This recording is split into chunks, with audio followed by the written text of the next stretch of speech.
Sorry, I was trying to get this set up. But what the first derivative test actually says is that if you test around critical numbers, you can find relative maxes and relative mins. So we also have a second derivative test, where the second derivative test tells us some more stuff about the function. Just like the first derivative tells us when the function is increasing or decreasing, the second derivative is going to tell us something different. But the second derivative test is going to give us an alternative way to also find relative maxes and mins. And even though the first derivative test and second derivative test are aiming to achieve the same thing, they need a little bit different information. And sometimes on the AP exam, they will phrase a question in a way where you have to use the second derivative test or you have to use the first derivative test. So you do have to know both of them, even though they try to achieve the same thing. Okay, before I tell you what the second derivative test is, let's talk about what the second derivative test can help tell you. If you take the second derivative and it is positive on some x value, that means the rate of change of the rate of change is increasing, and a nice little visual way to say that is that it's concave up. When the second derivative is positive, your graph is concave up. So your picture here, I know it's a little hard to see, but notice I did a little tangent line, and it was something negative, then it was something 0, then it was something positive. So the rate of change of the derivative, which would be the second derivative, is positive, so that makes that concave up. If the second derivative is negative, so if the rate of change of the rate of change is decreasing, that's when you get that it is concave down. So once again, concave up, concave down, you should be familiar with those terms from Algebra 2. Just that the calculus part is, this is what you have to memorize. Concave up, second derivative is positive. Concave down if second derivative is negative. Now, similar to using the first derivative to know when it's increasing, decreasing, we don't like to have to just test every single x value, test its second derivative, see if it's concave up or concave down, and then test the next x value, and then test the next x value, etc. So we'd like to know where the concavity might be changing, and that is called inflection points.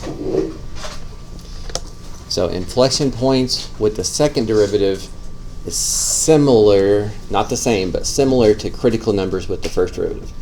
Critical numbers are when your function might be changing direction.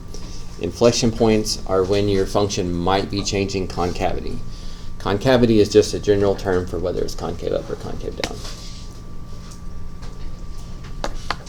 So the way we found critical numbers is we found the first derivative and we figured out where it was 0 or undefined.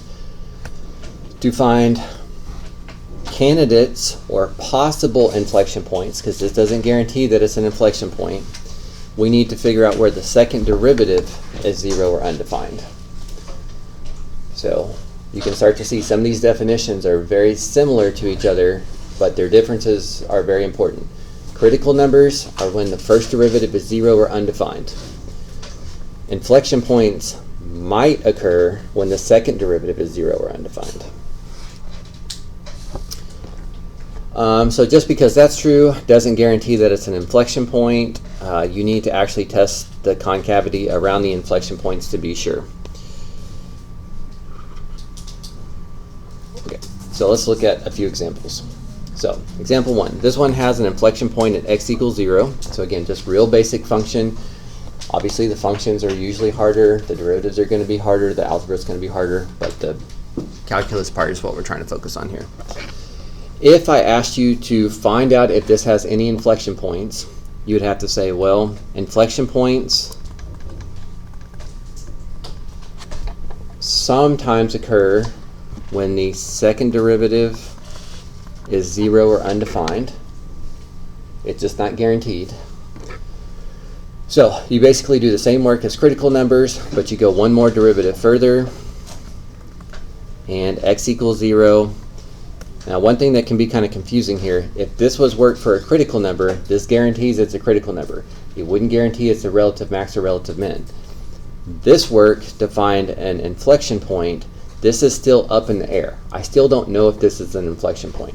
To be an inflection point, the second derivative has to be 0 or undefined, but also the concavity has to change. So we do another number line sign. I don't remember what the official term is, but we do another one of these, and we have x equals 0 is a this might be an inflection point. Maybe inflection.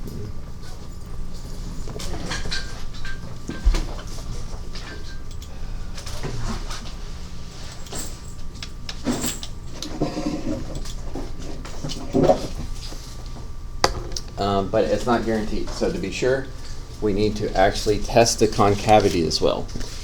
So if I want to know, this is the one time that the concavity might be changing.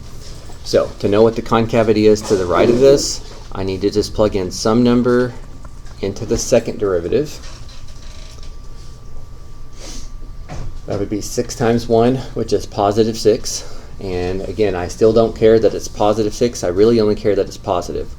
But when the second derivative is positive, what does that tell us about the function? It's concave up. Concave up. So we just make a little miniature figure here that looks like it's concave up to represent that. Okay, but to know if the concavity is changing, I need to know what the concavity was to the left of this. So we test some number to the left of x equals 0 and the second derivative. That gives me negative something. When the second derivative is negative, it's concave down. So again, this is not what the function looks like, but this little line chart here helps me just organize my concavity thoughts. It's concave down until 0, and then it's concave up. The fact that x equals 0 is a point on this graph, inflection point means it has to be a point. If x equals 0 doesn't exist on the function, it's not a point, it can't be an inflection point. And the concavity has to change. So we can see that that happens. Now, we know what x cubed looks like, or we should. So let's just verify this with that graph.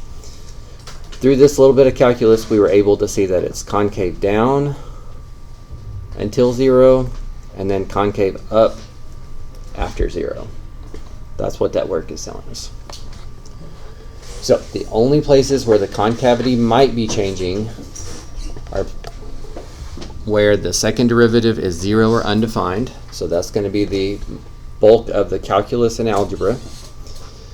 But to be an inflection point,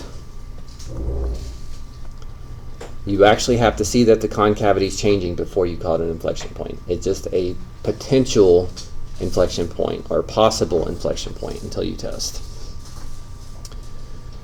Okay, let's look at another example. So x cubed, or the cube root of x. I'm not going to read any of the rest of this just yet, but this is a second case that we would need to see.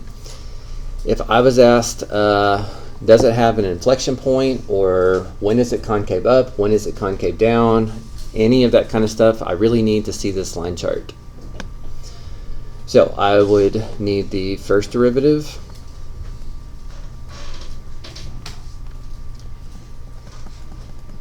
so that we can take the second derivative,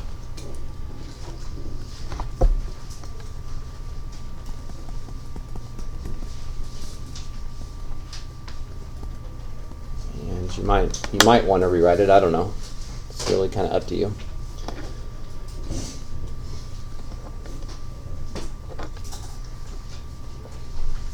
But again, when I start thinking of my line chart, I don't want to throw in every x number possible, every x number under the sun to figure out the concavity.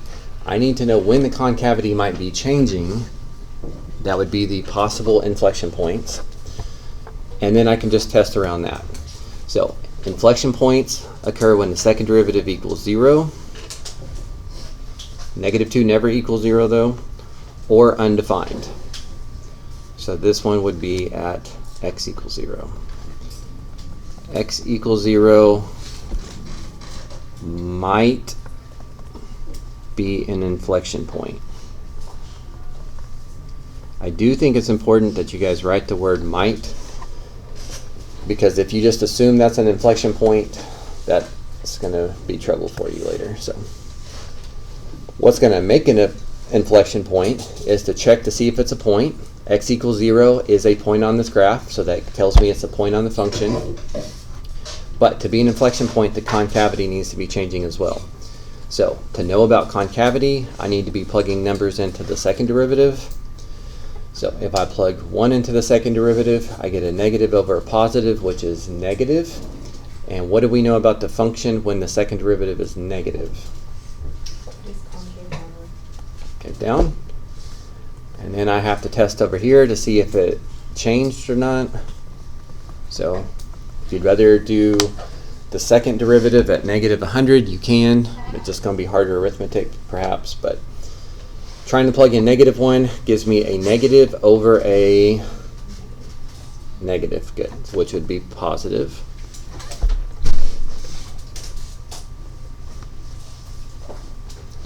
So is this an inflection point?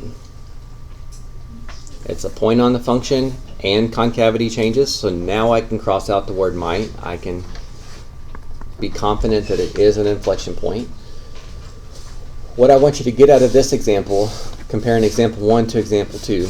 Example 1, the inflection points came when the second derivative equaled 0, and in example 2, the inflection points came when the second derivative is undefined.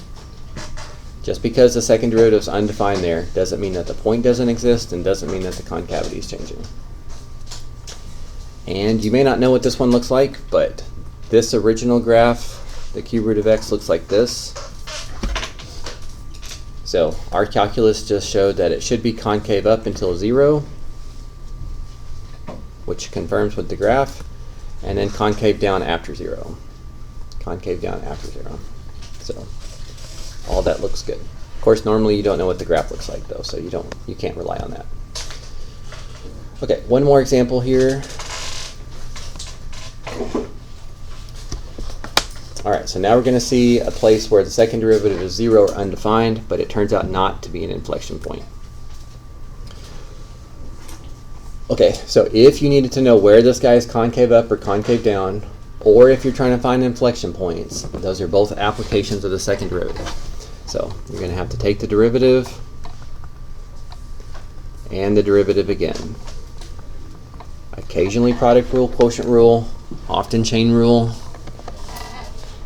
Derivative, you're still on the hook for doing derivatives. Okay, then you have to know that the inflection points come from when the second derivative is 0 or undefined. So that would be at x equals 0. And if the question said, find inflection points, well, this makes the second derivative 0. Does x equals 0 exist on the function? So does that make this an inflection point? Not necessarily. What's the one other thing that still needs to happen?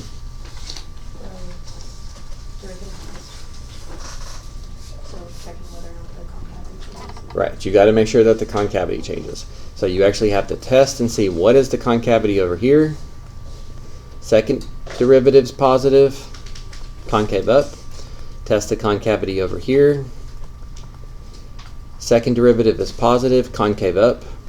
If the concavity stays from concave up to concave up, then concavity is not changing, and this would not be an inflection point. Now, it's important to differentiate what's different about all three of these examples. Example 1, we found inflection points where the second derivative equals 0. Example 2, we saw where the inflection points come from the second derivative being undefined. And in example 3, maybe the most important one, just because you can find numbers that make the second derivative 0 or undefined, it's not an inflection point unless the concavity is changing. If the concavity is staying the same, it's not considered an inflection point. That's wildly different than critical numbers. Critical numbers are critical numbers, whether it's a max or a min. Those are always when the first derivative is 0 or undefined. Inflection points are only inflection points if the concavity also changes. Okay, do you guys know what x to the fourth looks like? It's very similar to x cubed, but it's just a little bit thinner. So we saw concave up till 0, concave up after 0. This little line chart matches up with this. Now, I know I have mentioned this, and I just need to make sure that you guys are adding enough stuff here. These line charts are really important for showing your work, especially on FRQs and helping organize your information. But you need to make sure that you're making a habit out of showing as much as I do.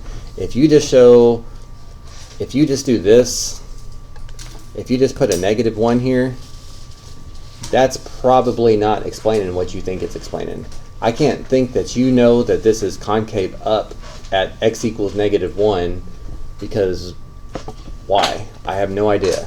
You really need to be saying, I know it's concave up because when I plug -1 into the second derivative, it's positive. If you're not writing all that, that's not enough explanation, and you're going to have to supplement it somewhere else in your work. So.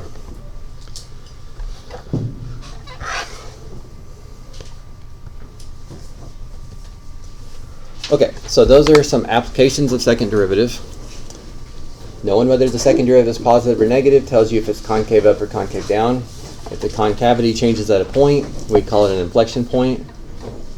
But the second derivative test, as I mentioned at the start of class, actually achieves to do the same thing that the first derivative test does, just in a different way, finding local max and local mins.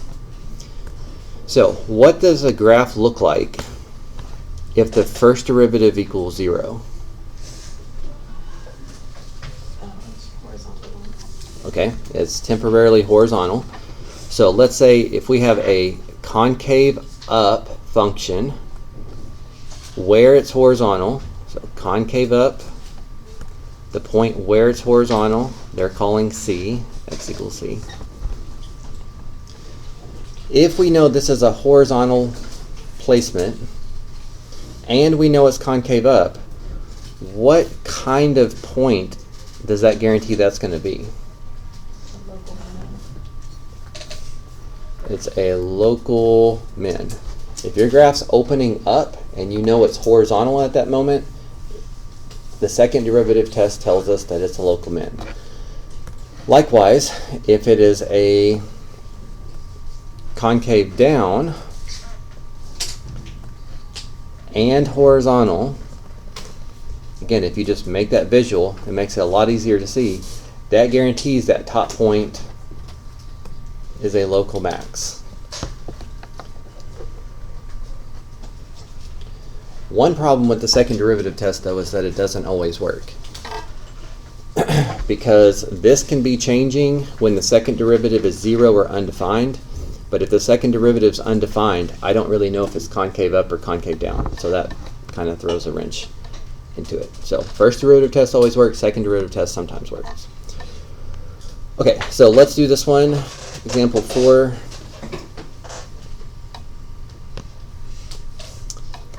And let's say you were asked to find local minimums. So you don't have to write this part down, but let's say on your test you wanted to say, well, I'll do first derivative test. I'll set the first derivative equal to 0, solve, x equals 0 is a critical number. I'll try numbers in the first derivative to the left and to the right to know that it is decreasing then increasing. So this, for sure, if it goes from decreasing to increasing, that's a local min. That's fine. That's the first derivative test, though.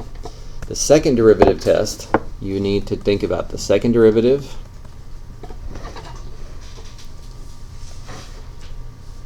And when does the second derivative equal 0 or undefined? Sorry? Okay, but I'm talking about this one. Oh, it never does. Yeah, 2 never equals 0 and 2's never undefined. So as much as you might want to use the second derivative test on this one, it's not going to work. I need to know if it's concave up or concave. Oh, I'm lying. We can do this. Okay, so you would still, this from the first one, x equals 0 is still a critical number. But unlike the first derivative test, where you test numbers around the critical numbers to see where the graph's increasing or decreasing, you actually test the critical number and you test to see whether it's concave up or concave down there. So at x equals 0, would this be concave up or concave down? Concave up. Second derivative, always positive, so concave up. And at that moment, it's got a horizontal tangent line because it makes the first derivative 0. It's concave up because the second derivative is positive. And if it's a horizontal tangent line and we can tell that the graph's opening up, then that point down here must be a local min. So in red, first derivative test. Below that in black is the second derivative test. One of them you test around the critical numbers, one of them you actually test the critical numbers, but they achieve the same thing. Okay, x equals, or y equals x to the fourth has a local minimum at x equals 0. So again, we'll just pretend like we don't read that, but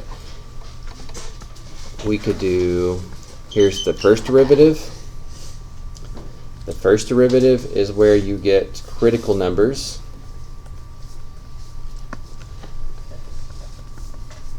That's not going to change. If you were doing the first derivative test, you would test around the critical numbers to know when it's increasing and decreasing, to figure out that x equals 0 is a relative min. And that's fine when you're given a choice. But again, I promise you there's questions that are phrased in a way that you can't do the first derivative test. So sometimes you need to still this critical number. Critical number still comes from the first derivative. But if we're doing the second derivative test, instead of testing around it for increasing, decreasing, I'm actually going to test x equals 0 for concavity. I'm going to plug it into the second derivative. So that will require you to take the derivative a second time. If I plug in 0 into this, that makes the second derivative equal to what? 0. Okay, if the second derivative 0, is it concave up or concave down? Up. It's not. We don't know. If the second derivative is 0 or undefined, I don't know if it's concave up or concave down. So this is an example of where second derivative test just doesn't work. I need to know if it's concave up or concave down. Concave up means it's a minimum, concave down means it's a maximum. You would have to do first derivative test on this one.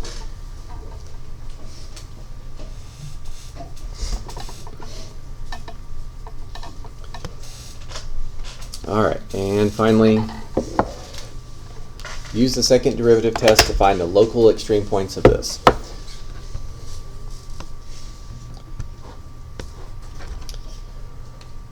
Okay, so again, I'm just going to talk about both methods because I think it's good for you to differentiate. Both the first derivative test and second derivative test need you to find critical numbers.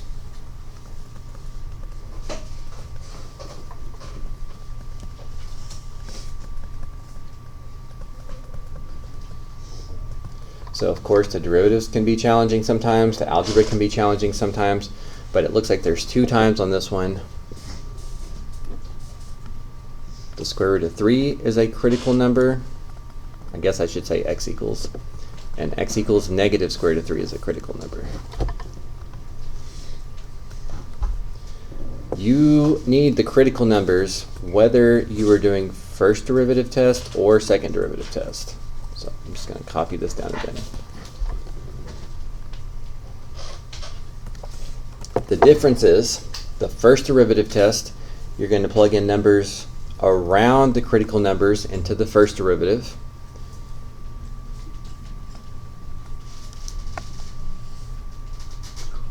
To know whether it's decreasing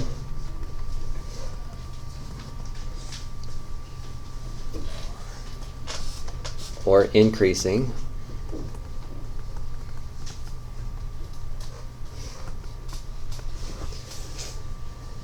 And then you can visualize. If it goes from increasing to decreasing, it looks like there's a local max at x equals negative square root of 3.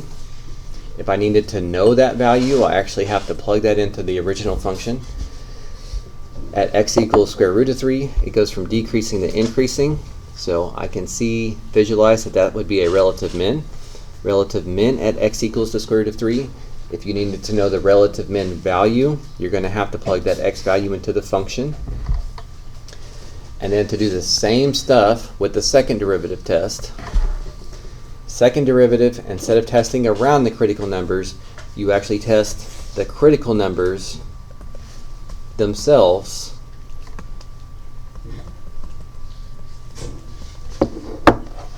and you test their concavity. So this is well, let's go ahead and take the second derivative. We don't have the second derivative yet. Be 12x. Okay, if I plug this into the second derivative, I get something negative, which means that this is concave down, which means that at x equals the negative square root of 3, that is a relative min or max? Max. Notice, same thing the first derivative test did, just in a slightly different method. If I plug in this into the second derivative is positive, which means it's concave up, which means that point, that critical number where it's got a horizontal tangent line, that point would be a relative min. Same thing we see with the first derivative test. So if you're curious, I don't know if I can make this up on the spot very well, but if you're curious how sometimes they will make you use the second derivative test instead of the first derivative test, is sometimes they have AP questions where they don't tell you what the function is, they don't tell you what the first derivative is, they might just tell you what the critical numbers are in the question, and they might just give you the second derivative. And so you can't do first derivative test if all you have is the critical numbers in the second derivative. You would have to use the second derivative test. So they will force you to use both methods. Typically, I like the first derivative test. If it's up to me and I have no preference, or I'm not being dictated by what it's asking to see, I do first derivative test because, as you guys saw in example 5, sometimes the second derivative test doesn't work. If you don't know if it's concave up or concave down at a critical number, you don't know if it's a relative max or relative min. So that is its limitation. All right, and then on the bottom, I'm sure I've probably already verbalized this, but let's just make sure. Important to remember that in the first derivative test, we check the intervals between the critical points by evaluating the first derivative at some test point in each interval, while in the second derivative, we check the critical points themselves. So critical numbers come when the first derivative is 0 or undefined.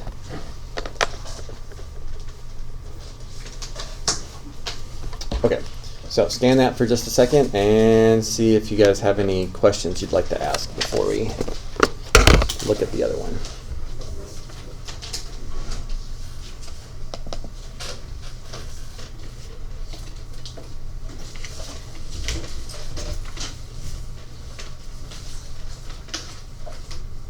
Okay, nothing yet? Okay, so individually, neither the first derivative test for local max or mins, increasing, decreasing, or the second derivative test to find concavity or points of inflection or relative maxes or mins, none of those questions individually take a ton of practice or work. However,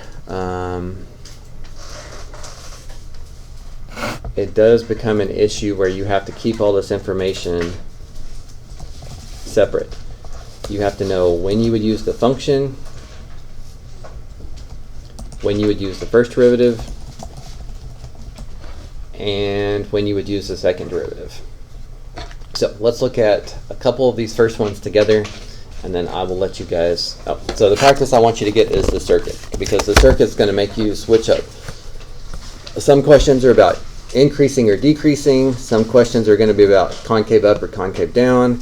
Some questions are going to ask you to think about y values, maximum values, increasing again, concave down again, increasing and concave up. So it really forces you to think about whether you should be using the first derivative, the point, the function, or the second derivative. Okay, if I would like to know where the function is decreasing,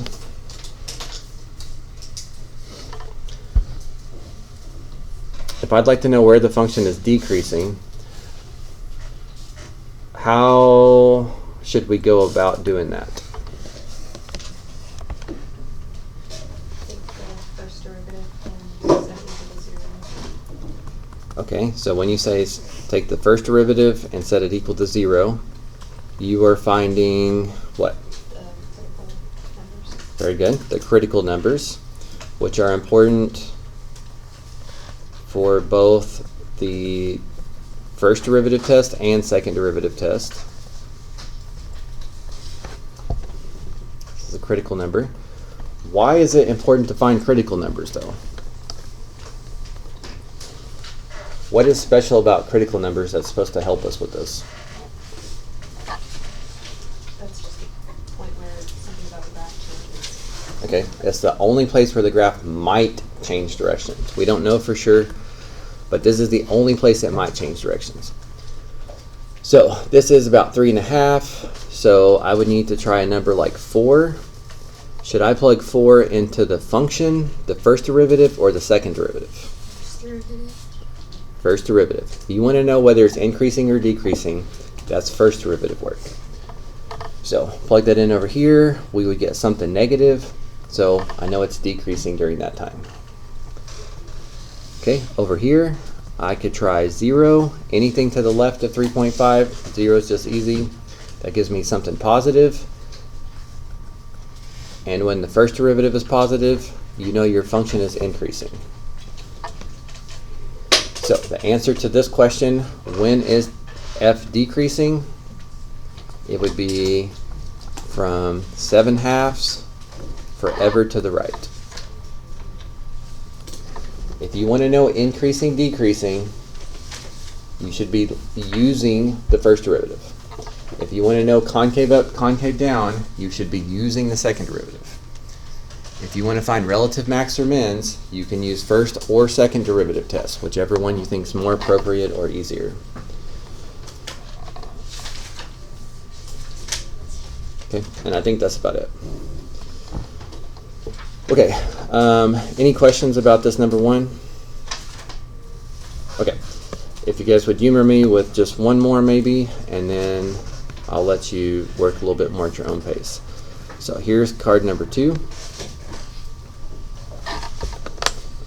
Now, as always, you guys need to have your work attached, but on this one especially, because I hope you realize that if you just needed the answer to this and you had a calculator, you could just graph this and look for the biggest point. So I need to see your calculus work to make sure that you're practicing it correctly. So if I want to find the maximum value, what is one thing that I will have to know for sure to do this question? Critical numbers. Okay, and how do I find critical numbers? By setting the first derivative equal to 0.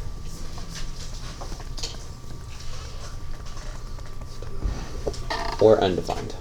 Right. So does everybody see that the only critical number is at -3? Okay, so the max value is -3 then? Nope. How come? What's x value? That's when it might occur, not what it is. So first off, I don't even know if x equals -3 is a max. I mean, it sounds like they're implying that, but I don't really know for sure. So x equals -3 is a critical number. I can be sure that this is a max if I test something to the right, like maybe 0, into the first derivative, see that I get something negative. Something to the left, like maybe -4. That would be positive. Okay, now do you see why it's guaranteed to be a max? Okay, so it turns out the answer was -3. No. Good, that's when the max occurs. That's not the max value. The max value wants to know the y value. So to get the y value, should I be using the function, the first derivative, or the second derivative? Function. The function. The function gives you y values or points. The first derivative gives you increasing, decreasing, relative max, relative mins, critical numbers.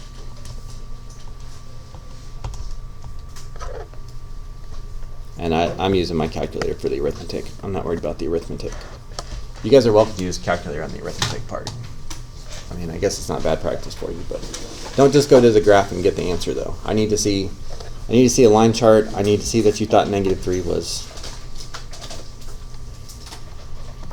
the critical number.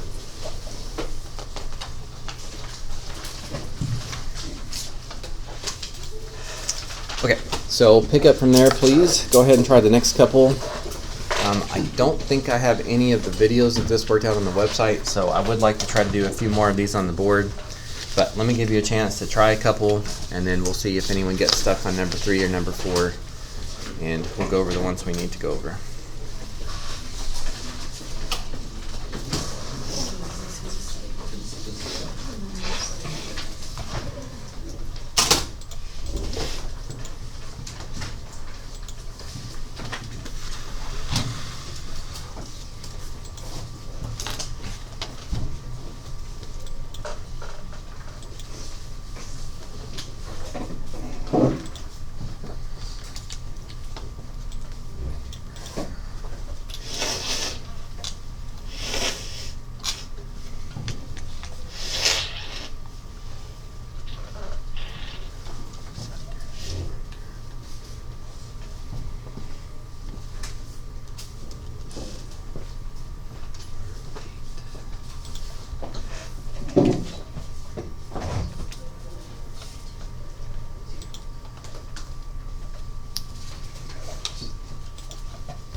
Question.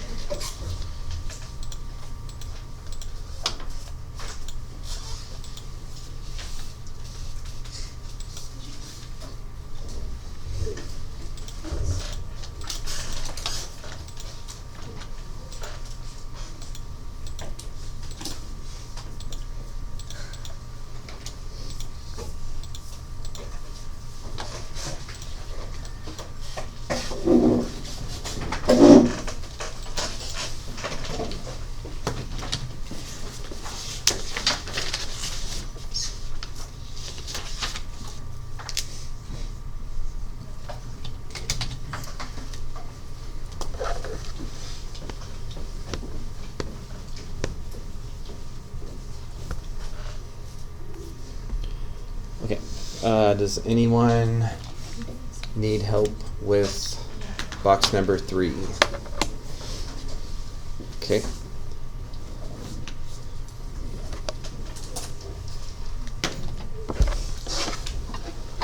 Okay, so for box 3, what is one of the things that you need to find? Critical numbers. Okay, and critical numbers are the only place where the graph might be changing direction. That's why that's good for that. And critical numbers are when the first derivative is 0 or undefined. So I'm going to guess that some of you guys did this.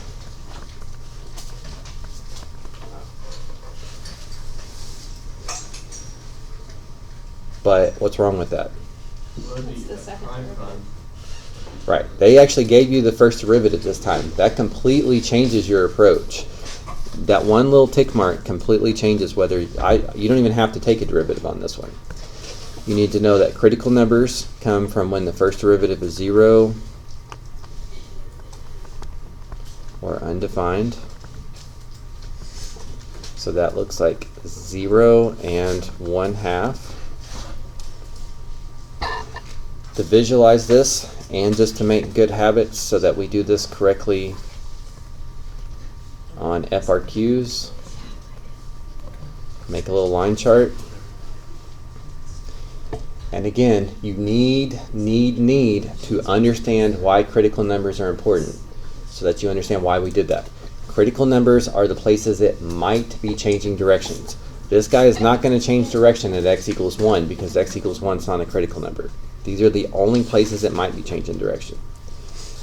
So to know the direction to the left of x equals 0, plug in any number less than 0 into the derivative. We would get a negative minus 2, which would be negative. To know whether it's increasing or decreasing to the right of this one, we need to throw some number bigger than 1/2 into the first derivative. That would be like 4 minus 2, which is positive. And the test in here, this one's a little bit harder because between 0 and 1/2, you're going to have to pick something like a 1/4.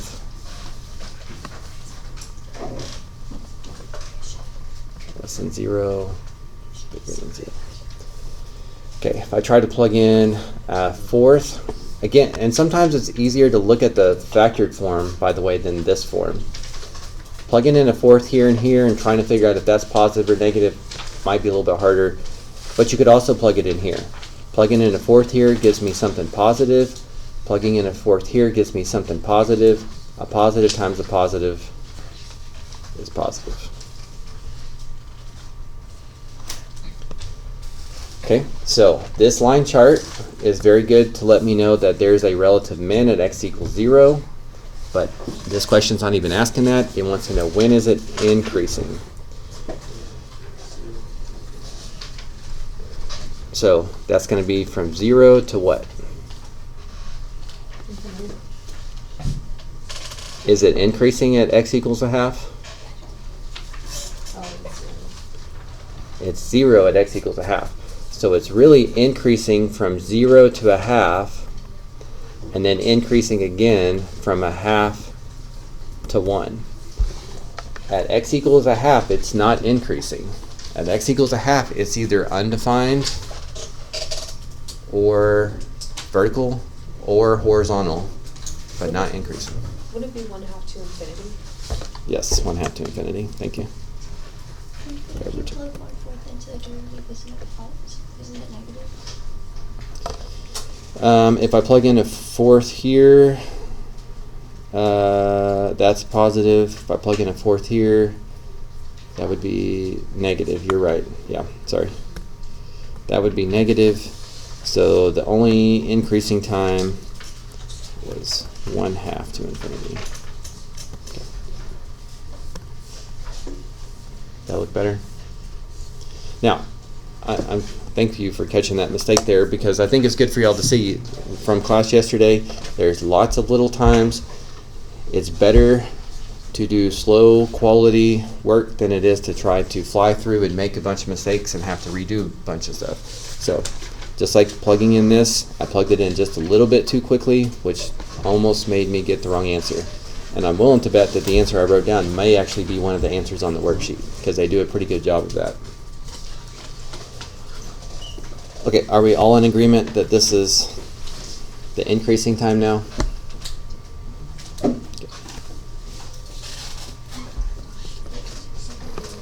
Okay, let me give you a couple more minutes to try to get at least one more done. And I'd like to get these notes in the grade book and back to you so you can have them.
Mr. Townsend? Yep.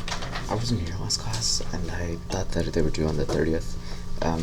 Is this part of the notes? Like, That is not no. part of it. It looks like this.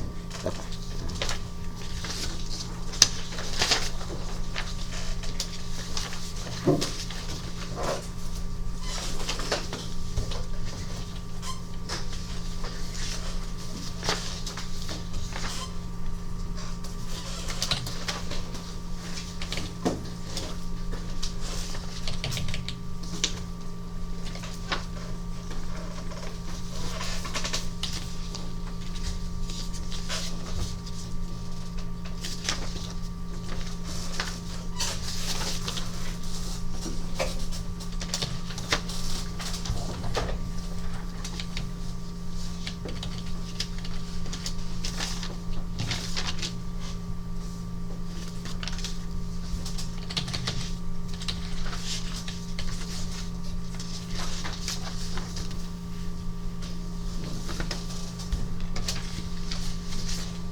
Is there a tiger in your sweatshirt? Yeah, it is. Are you like rooting for Benville or? No, I Okay. put it on and I realized that that's what it looked like. Oh, wait, are we playing Benville today? What? Are we playing Benville today? No, we're Oh. not, but they're like, I remember this. That's really The funny. other page. Page requested. For fun. Yes.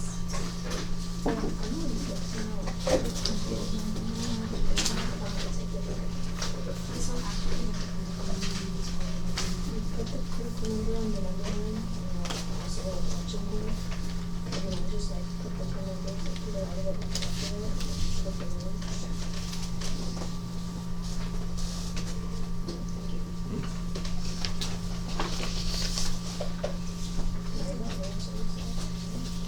So of course we need to spend more time practicing, but remember when we started this unit, I said the big ideas were first derivative test, which you've seen in practice some, second derivative test, which you saw this morning, and you may have practiced the question by now, depending on how far you are on the circuit.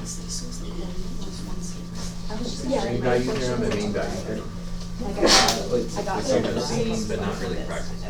Are you doing, But you've at least been introduced to all the big topics in this unit. like product. Are you on the right? What's it called? Product rule, I think. Okay, so one times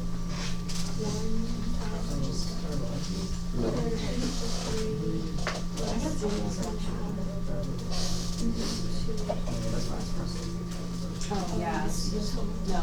That's fine, because you showed me your work. The only catch is that Did you word. put, did you make it like X over two?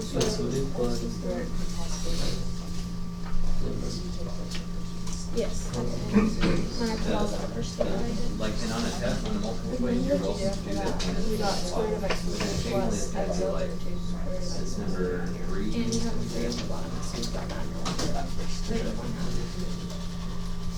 You have a 3 on the bottom? Yeah, number I 3, have like, 2.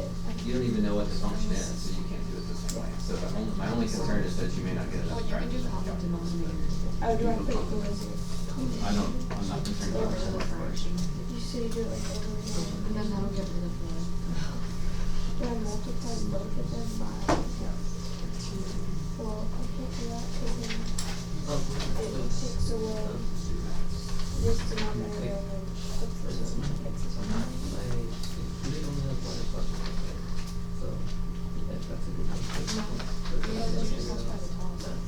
Are you sure it's an inflection point though? Because So it's then like how many multiply has it by x2 square root of x Cubic plus could 3. have, cubic could have up to 2 inflection points. I have to multiply both of them by that. A linear function has no turning point. Right now, you only have to A multiply parabola has with the first one one, turning right? point. Cubic does up to 2 turning points.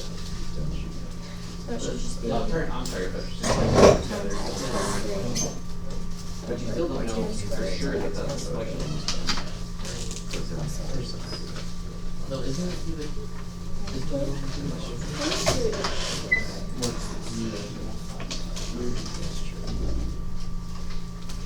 I don't think so.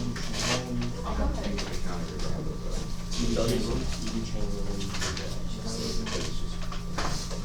But it's not different. Well, but what if there's like Are you talking single or no? I'm trying to think of the cubic with asymptotes. Or when you multiply, doesn't it just get rid Now, of this the doesn't, denominator? this isn't the cubic. Okay, no, that's not. So what do you all think the answer is? So then we have to be 2 I times can x continue plus to plus think x. it's That's what I don't have to multiply this number. But it's not prime. Shape up Do you? after that I don't think so, because So we're sometimes- trying to get this down. I multiplied like, Maybe you it's know, safe somewhere. See, like, it's gonna be an inflection point, but it's not. But it's, you know, but then if you multiply this, you also have to you know, multiply that's that. But I'm just multiplying this by 1. I don't know if that's This true is 100% one. of the time. Yeah. I have to, And you're I'm just not trying to get the confident to say common where it's denominator, at. so you don't multiply this one. I think you're right, Melissa. I feel like we did it differently. And it may be right all the time, but I'm asking. For x, if I negative 2, so.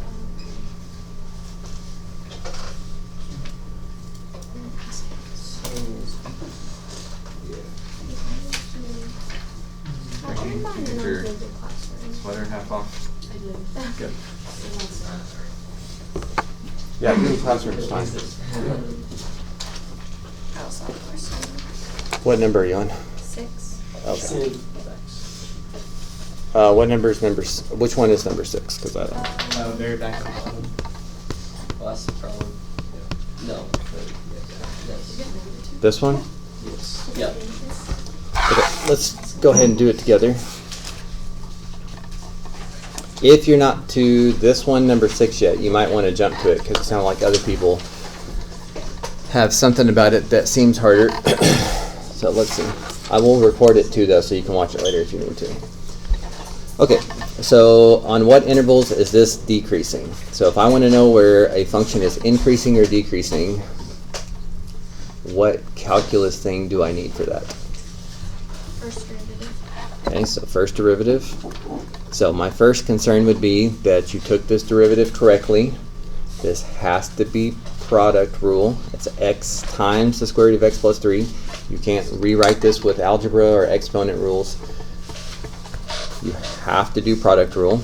So derivative of x times x plus 3 left alone plus x left alone times the derivative of x square root of x plus 3. So we would bring the power down, lower the power by 1, consider chain rule, but it would just be times 1. Okay, are you good with that as first derivative? Okay, to know where it's decreasing, I can either check every x value possible, which is going to take your whole life because there's an infinite number of x values, or you can test around where it might be changing direction. The places where it might be changing direction, we call those what? Critical numbers. And how do we find critical numbers from the first derivative? Set equals 0. Okay, figure out where it's 0 or undefined. Now, I'm going to guess that this might be where you slow down a little bit, because trying to figure out where this equals 0 is a little bit problematic. And figuring out where it's undefined is also a little bit of an issue, not as much. But do you agree that if I can make this look as one big fraction, like this, you agree that it's pretty easy to figure out where this equals 0? Because it's where the numerator equals 0, and undefined when the denominator equals 0. That only works if it's written as one big fraction, though. This is not one big fraction yet. So probably what some of you did not consider or try yet is we can make this one big fraction by getting a, let's just multiply these, getting a common denominator to push these together as one big fraction. So between 1 and 2 square root of x plus 3, what would be the least common denominator? Okay. This denominator had that, or this fraction already had that denominator, so I don't need to multiply his denominator by anything, so I should not be multiplying his numerator by anything either. So the plus x stays the plus x. But over here, to make this guy have a denominator of 2 square root of x plus 3, I have to multiply his denominator by 2 square root of x plus 3 and his numerator. That way it's like I'm multiplying by 1 and not changing the size. So now that he's over 2 square root of x plus 3, I can put him as this big fraction here, and I've got 2 times, what's the square root of x plus 3 times the square root of x plus 3? X plus 3. Okay, and it was 2 times all of that, so not 2 times x and then a 3, it's 2 times x plus 3. So that's like 2x plus an x is 3x.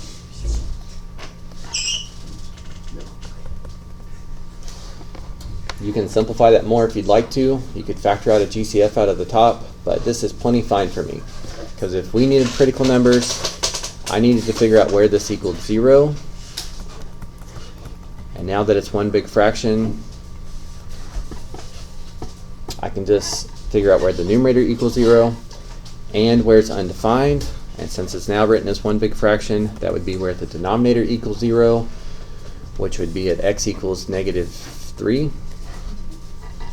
So again, sometimes, I don't know on this circuit if it actually ever happens, but sometimes that's all you're asked. What are the critical numbers? But then sometimes you need to use this information to figure out where it's increasing, decreasing. And sometimes you need to use this information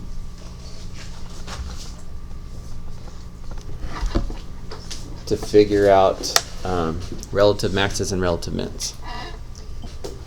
Okay, so I did all of that just to figure out that it might be changing direction at -3 and it might be changing direction at -2. So to know if it was increasing or decreasing to the right of this, we need to plug in any number to the right of -2, like maybe 0. We plug that into the first derivative. If you care about increasing, decreasing, you'd be left with a positive over a positive. So the function is, the derivative is positive, so the function is increasing. To know what's happening to the left of -3, I need to plug in any number. This guy was positive. Any number to the left of -3, like maybe -4.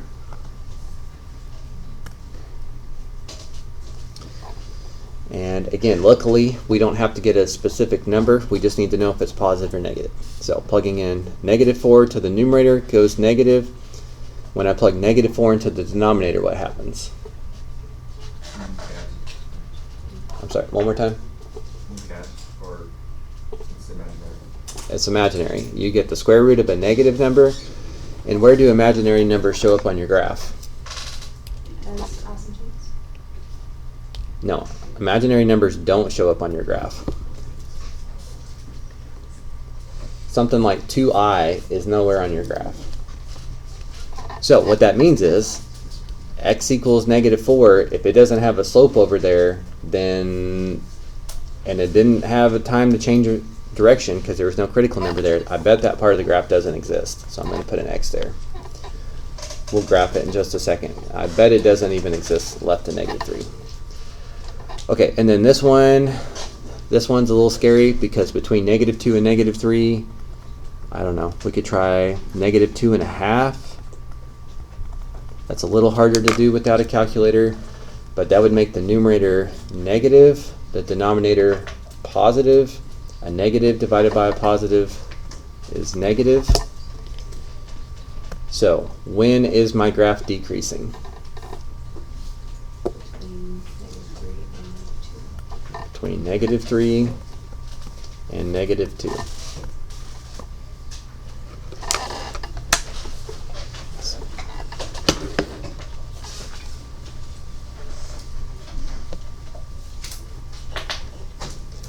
Okay, and then as I said, I would graph the function. It is x square root x plus 3. So here's what the original function looked like. So notice when we tried to plug in -5 and we got or -4, we got an imaginary number. As I said, that means that the graph's not going to exist. Then we saw that it was decreasing from -3 to -2, correct? And from our work, it wasn't part of our answer, but it was increasing from -2 to infinity. So we are analyzing that function without the assistance of seeing its graph. Okay, so several of you were going to ask about this one. So just to help pinpoint, my guess is you guys struggled to go from the first derivative looking like this. You maybe didn't think to get a common denominator and make the first derivative look like that. Was that the main issue? Mm-hmm. No. So you don't have to do that often, but it is pretty necessary when you need it. So.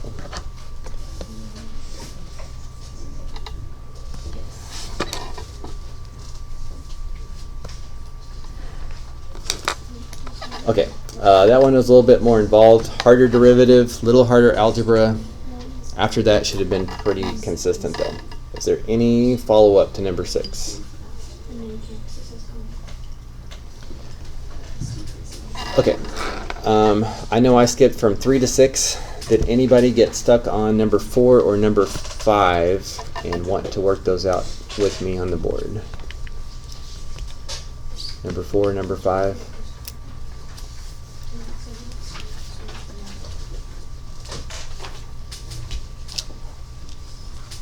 Okay.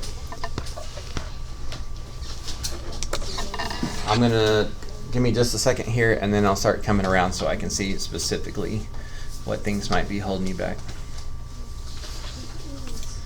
But let me get the rest of these homeworks put in first.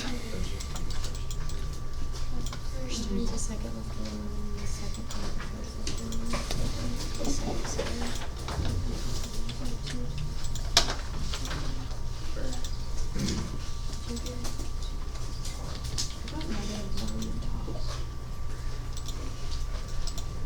So we have the same notebooks.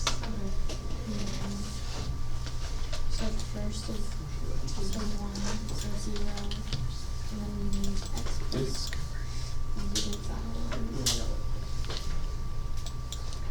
And then subtract. Wait, that's not my quotient either. Yes. This is the first row. Yeah, So do we have the same first derivative? yes. Okay. And then for quotient rule, we do so the derivative of 1 to the top is 0. It'd be 2. And then we do the derivative of 1. 2x. January. We do January. Okay, so did you do some derivative? Plus 2 minus 4x.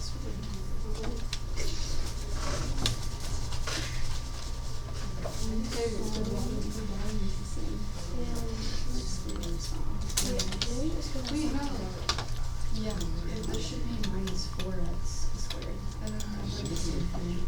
Oh, You're just did the math wrong way. And then we should have It's stupid math. 22 so it's literally just 2x squared over. minus 4. Probably good. Yeah. Where did you do it? Just like yesterday? Oh, this is negative 2. Yeah. So 2 minus. Did you get that? You got it?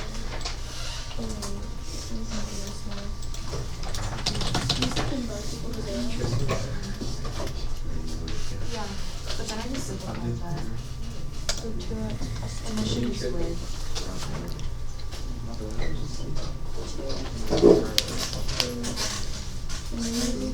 Technical say you did the You got negative 2x squared plus 2 on the top. Did you increase that? Oh. Can you do the water? No. That takes the only one. I'm sorry I'm asking you questions, I just talk constantly, so. Wait, I got one On the video. Yes. Yeah, I was But you thinking can't do 2x it. over x squared. That just means I only got one. I Yeah. have one right. Like, it doesn't matter. Okay, so I said that numerator equals 0 and I got a 0 as 0. I can't check that. Yeah, Because like and then I if said you the put it denominator in equals 0. Oh, No, it's just one.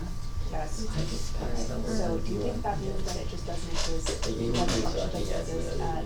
You take the square root of They 0. tried to get You too much. subtract 1 over I was just laying down and negative 1. then all of a sudden, Is that why that is? dude, what it's actually, I just don't think it that's can. insane. Because like even if It you put a is. negative or a positive, I didn't it's have that not stuff gonna equal before. 0. I remember just like getting Because by. to make it inside equal 0, then x squared would want to equal negative 1, but because it's squared, it can't be. I feel like I'm never having Yeah, this we thought the same conversation. thing.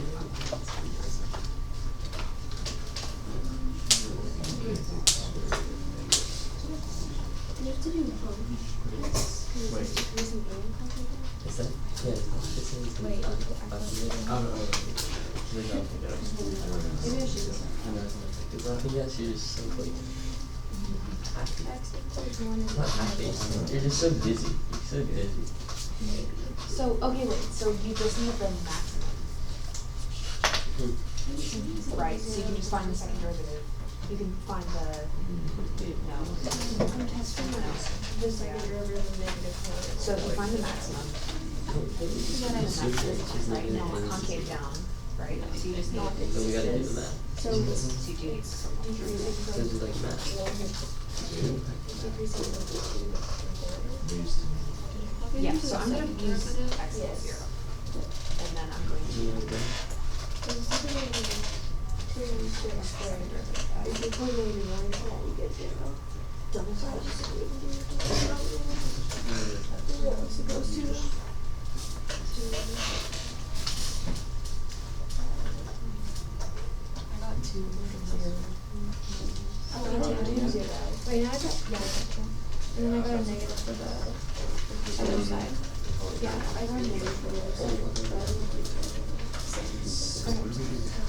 So that is. So that's negative 1 to, was it decreasing from 2 to infinity or is it decreasing from 1 to? So it's concave So yeah, concave down and 1 to Oh. infinity. Are you guys doing increasing and concave up and concave down?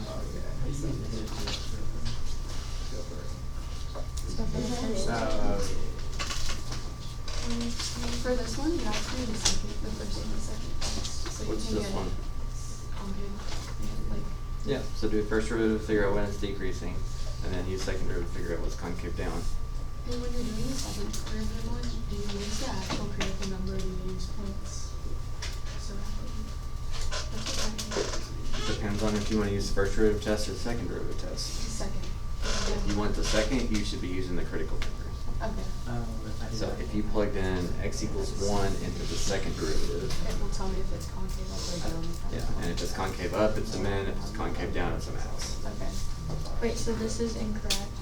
When I'm doing the second derivative test, I don't plug in points on the outside. Just put 0 into. That's no, what we did just on sitting here. there. Don't do surrounding. Well, that's what we did on How do we this. find when it's concave? That's more of an application of second Yeah, derivative. but Second you can derivative do can it help you know if it's concave up or concave down. It can help you find Yeah, its so you length. can do- Some questions are just about as finding its It's gonna length. be negative. But the actual second derivative test is about finding max and mins. Okay. And that's where you plug in the critical number into the second derivative. If it's concave up, it's a min. If it's concave down, it's a max. So we're just looking for the concave down, so this would work, because I know that it's concave down. Yeah, that on this works, side. yeah. Okay. You know, if you know where it's concave down and you know where it's decreasing, your answer would be the times where it's doing both. Okay. So do we need to find the inflection point or find? We should probably find the inflection point. First derivative. Which that would be There's not. 37. This, you can't pick the square root of It's zero. Is that when you get x squared plus 1? How? X one plus one is equal to zero. There's no undefined point.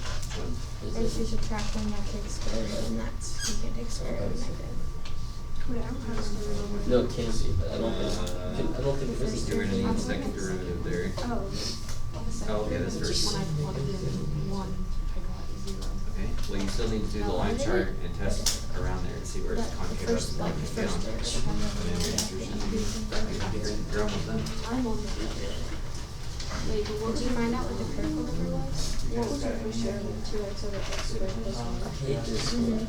So we just, so the bottom is, you can't do, but you can do the top. You can use it. Oh my gosh, we have to do that. Because I was thinking, but you can't do the bottom. So it's just zero, like zero. Wait, Let me work that one out on the board. Alright, that one's a little too long. You guys have any? So it's decreasing from negative and then zero. So Yeah, number 5, I kind of done. I don't do calculus to do that one. Because to do the derivative of an absolute value function, you actually have to do luckily we don't have to. So, you know what the graph is? Log of x looks Cindy like? told me that. Okay, all logarithm graphs. we'll see what you got because you know, You like have to know the whether this is moved down they don't. log base 2, log base 3, or in your case, log base For 2. decreasing. I actually did that. And then are you doing No, I that think again it's right now? Yeah, I got signed up. Yeah, I don't I don't think think it's that's Oh, like that. So Your graph, one if day. it's the Really, absolute she has value, selling worse. well, what is absolute value? I got, yeah, no, it's kind So the of. stuff that was positive stays They don't. positive, and the stuff that was negative now becomes positive. And then I just use this graph. But you need to know what a logarithm graph looks like to be able to. You think that's for fun? I'm just saying to Yeah. the side of it because it doesn't become sense. Sounds like number 7 might be one of the harder ones. Yeah. Valid. Is this one number 7? Yes. Yes. Okay, if you're not quite there yet, or you're just wrapped up in something else, I will record it so you can watch it off the website later if you'd rather. Okay, where's, on what intervals is this decreasing and concave down? So, this is kind of a 2-for-1. To know where it's decreasing, I would figure out where it's changing directions, or might be changing directions, critical number. So, you have to take the derivative. Don't forget chain rule. So that is probably the most important part, because if your first derivative is wrong, it doesn't really matter how much time you're going to spend on it after that. So are we okay with that being the first derivative? Okay, so critical numbers are going to be when the first derivative equals 0, which would be at x equals 0, makes the numerator 0, or undefined. What numbers make the denominator 0? Square root of -1. Okay, but square root of -1 is not going to show up on a graph, so we wouldn't keep that one. So this is the only place that might be changing directions. So to know if it's increasing or decreasing to the right of this, you should be testing something to the right of 0 into the first derivative. Positive over positive is positive. Test to the left of the critical number. You need to test the left and right of every critical number for increasing, decreasing. We would get negative over a positive, which is negative. So if the question was only about decreasing, my answer would be what? The negative infinity to -1. Is where it's 0. It goes up to 0. -1's the point I tested. Yeah, sorry. But if it's decreasing at -1, it's going to decrease this whole time, all the way up to 0. Okay, well, I also need to compare that with where it's concave down, because I want to know when is it decreasing and concave down. So, to find out concavity, we need second derivative. So, I've got first derivative right here. Second derivative, we would need the quotient rule. Derivative of the top with the bottom left alone, minus the derivative of the bottom with the top left alone, all over the denominator squared. And for your own sanity, you might want to simplify this a little bit.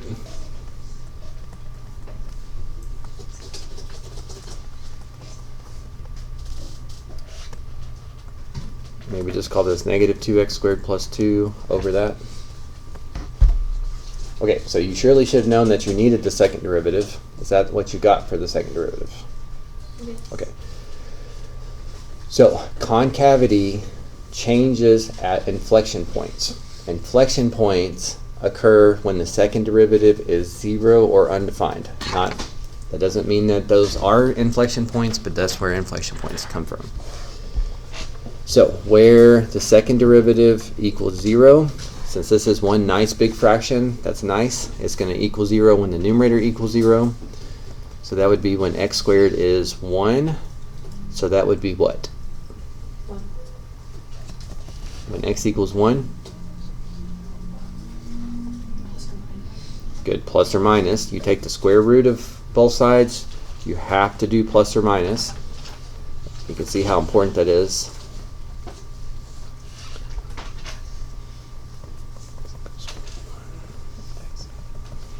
Now, in my opinion, again, you really need, most of this is not just about justification points for an FRQ, but a lot of this is organizing your information. You need to label what you think this is. That's what's supposed to help you. This might be, maybe, an inflection point. And this one may be an inflection point.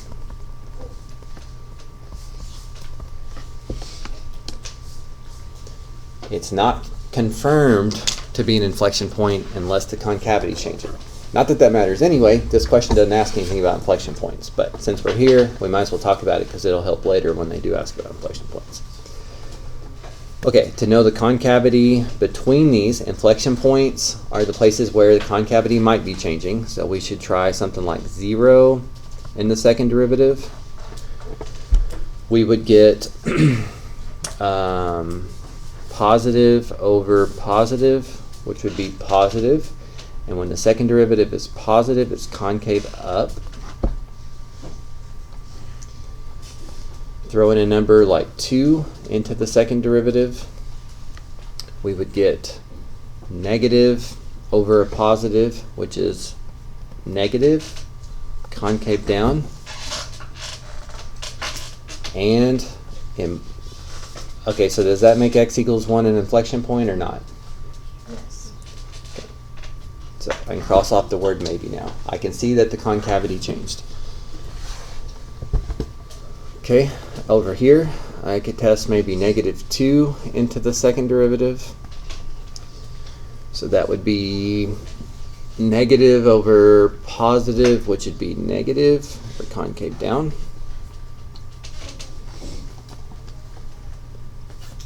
Notice on my little line chart here, you shouldn't be thinking I'm adding much more than you should be.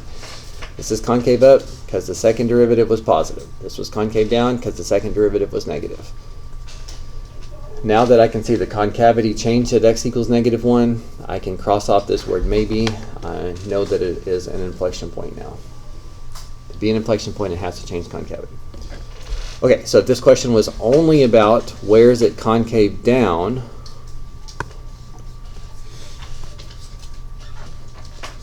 well, it's concave down from 1 to infinity. That's this stuff. It's also concave down from -infinity to -1. But the answer to our question is it wants to know when is this function decreasing and concave down. So basically, where do these two overlap?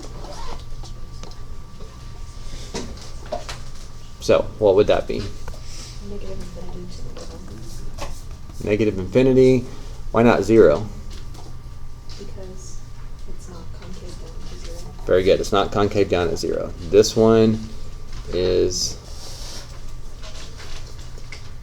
between this times. It's definitely decreasing. It's definitely concave down. From 0 to -1, it's not decreasing. From 1 to infinity, it's concave down but not decreasing.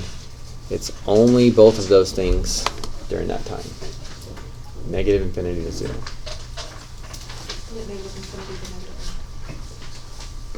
Yeah. I'm sorry, -1, -1. -1 is the more restrictive one.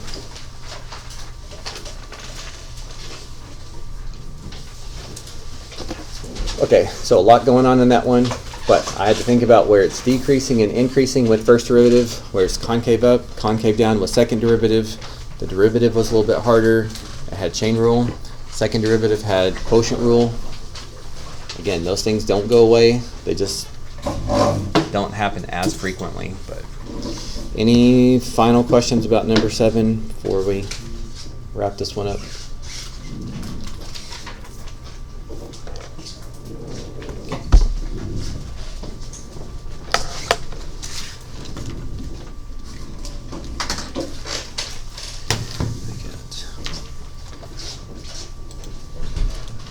Okay, we got about 4 minutes here, so if you guys would try the last of those. I'm going to change this. I was going to ask you to put this in Google Classroom before next class, but I will give you a chance to ask about a couple, so I will take that part off.